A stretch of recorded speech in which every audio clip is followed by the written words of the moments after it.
plane crashed about 20 minutes ago. This is a live picture. You're looking right now at the flight safety building where this plane crashed on top of the building. You can see a lot of smoke coming from inside of the building, a lot of black smoke, some white smoke. It looks like from where, at least my view, I cannot see the fire officials putting water on the fire. That one of our Facebook viewers sent in to us to show us what she saw from her location. You can see the flames at the bottom right of your screen with the dark smoke flowing into the sky. It happened about 9:50, 10 a.m. That plane crashed into the building. The one remarkable thing, they say up to 100 people were in that building. This is video from earlier when the plane just crashed. You can see the flames shooting out of the roof. People also say flames were shooting in the front of the building. I got out here very shortly after the crash. I was up just within a block of the flight safety building. That is the plane that crashed. That is the exact plane that crashed today out at the airport. This plane was departing from one right and taking off, and as soon as it rotated, that's when we heard the call from the pilot saying left engine failure, declaring an emergency.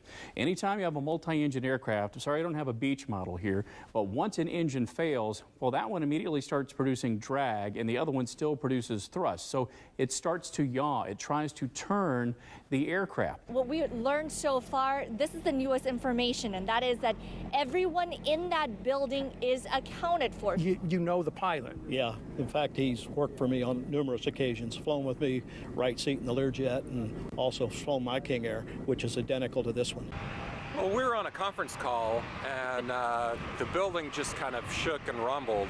And when we saw the smoke plume cast a shadow on the west side of the building, we knew something was wrong. Something very, very wrong. Ryan Peterman works in the Flight Safety International building, the Cessna Learning Center. He's an instructional systems specialist. This is what the building looked like about 15 to 20 minutes after impact, after I first arrived. That's the smoke Peterman is referring to that sent workers and clients inside the building scrambling. And I came out the hall, saw the center manager run out of the building, saw the smoke, and we just started getting everybody out. We knew it was something fairly serious. What they didn't know yet was a Beechcraft King Air Model 200 had crashed into the building shortly after taking off from runway 19 right, the east runway at Mid-Continent Airport. They figured out what happened soon after stepping outside. And when we came out on the west side of the building, we saw the fuselage of the aircraft up on top of the building on fire. So we knew it was pretty serious, and there's probably some lives that were lost there. Some of those lives were victims inside the building, as well as the 53-year-old pilot of the plane, now identified as Mark Goldstein. Peterman and others scrambled to safety north of the building. We just heard a loud rumble. The building shook. Then we saw the exhaust plume of the sun. It cast a shadow on the west side of the building, and we knew something serious had happened. What happened then? I ran out of the department that I was in, and I looked down the hallway, saw smoke on the front part of the building, and we started getting employees, clients, customers out of the building.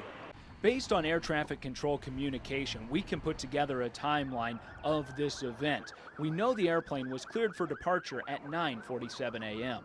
King Air 52 Sierra Zulu, Wichita Tower, runway 1 right, fly runway heading, first takeoff. The next communication we hear is the pilot explaining that he has lost the left engine. This occurs at 9:48. Tower just declared an emergency. We just lost the left engine. Later on the recording at 9:51, air traffic controller tells another pilot that they lost an aircraft. Tower test 31, what's on fire? And stage test 31, we just lost an aircraft. We got a plane crash at Mid-Continent Airport, right by the post office. In the course of the conversation, the dispatcher asked the caller his location. I'm right here. I'm probably within about 500 yards from it. Did you see it happen? Yes, I've seen it happen. Then, another call. Cedar County 911, what city is your emergency? Wichita, by the airport. There was a plane that just crashed south of the FAA building. Then there is a pause as the dispatcher apparently dispatching fire equipment, but you can hear the caller in the background telling someone on the scene to get back. All right, I'm going to get some... No, get away! The building is engulfed. The building's engulfed? Yes, ma'am. You get fired here immediately. The call's been started. No, get back! Get back! The staff is still in shock. We know it's all part of our community. A tragedy in a tight-knit community. Staff at the Hangar One Steakhouse say many of the flight safety workers are regular customers and part of a close community. The co-owner even got several calls about this accident. My husband and his business partner own and operate a King Air 200, same model. Safe airplane. We've taken it tons of places. Really enjoy it. This is really hard on the community. The flight safety is so important to us. Staff recall seeing the large plume of smoke around 10 a.m. from the upper levels of the restaurant. Could have been us. I mean, he could have flew and, lost control and came over here. Why we get a lot of airplanes that fly directly over our heads every day, and you never know. Staff here say their thoughts and prayers are with the families of all those involved. You find out that the whole building is involved. It's hard to believe that there wouldn't be somebody you would know involved. It could have been one of our customers. It may have well been. These scenes will haunt the Wichita area for years to come, and for some families, forever. I heard it come over the radio, and I knew that it was going to be probably multiple deaths. The Reverend Dave Henyon is the director of the Wichita Police Department's chaplains. He had the daunting task of informing the families of the casualties. It's a terrible situation, and you hate to ever have to be in that situation. And yet these things happen in this cursed world. One of those families was that of 48-year-old Natalia Menestrina. Her husband Larry was already at flight safety looking for her after the crash. Pastor Henyon told him the news that his wife didn't make it. Henyon then had to go to a local grade school to tell the couple's young daughter. There's nothing worse when you're watching a child process this. He and emergency crews always get emotional when a child is involved, but he says he reminds the kids there is still hope in their future. To remind them that their parent is watching and they can go on and really become something special so that mom or dad can be proud of. Why he didn't pull up the gear, we probably will never know, except he must have thought he could get it back on the runway. 3 witness accounts are given in the preliminary report. One saying a left turn was made, estimating the plane was less than 150 feet off the ground. The witness hearing a reduction in power in one engine before the plane turned left. Then one saw the left engine striking the flight safety building. The wings separated, then the plane slid up to 30 feet on the roof. This would have probably been identical. Ron Ryan owns and flies the same type of plane.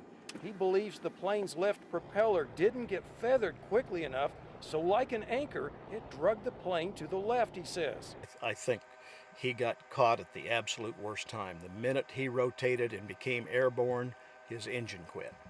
And that's the worst thing that can happen. The plane had both a voice recorder and data recorder, which could give investigators needed information to explain why the prop didn't get feathered quick enough to keep flying. But in the feathered position, it streamlined into the wind to create the minimum drag. And that's what you want, because that's what I believe was going on with him. He had this propeller flat, couldn't get it into this position, and therefore he couldn't control the airplane. We got a plane crash at Mid-Continent Airport. Cedar County 911, what city is your emergency? Wichita, by the airport. There was a plane that just crashed. The plane crash in Mid-Continent last fall claimed 4 people and injured several others. The building is engulfed. The building's engulfed? Yes, ma'am. You get fired here immediately. The call's been started. No, get back! Get back! Now Flight Safety International has slapped Dallas Air Motive with a lawsuit. In the documents, it claims Dallas Air Motive inspected, repaired, and installed parts in the plane's engine days before the crash. We know right after takeoff, the plane suffered power loss and went down into the flight safety building. Flight Safety International claims the Dallas company was negligent in failing to diagnose the defective conditions, failing to comply with manufacturer's instructions, and failing to properly document and track the work performed. We reached out to several victims affected by this crash, including Larry Menestrina, whose wife died in the crash. He wouldn't go on camera today to comment about the lawsuit, but in an earlier interview with KAKE News, he talks about his late wife. She was very intelligent, and she's missed by so many people. She lived her life to serve others. I mean, she really did. You could ask her and just about anything and she would do it for you.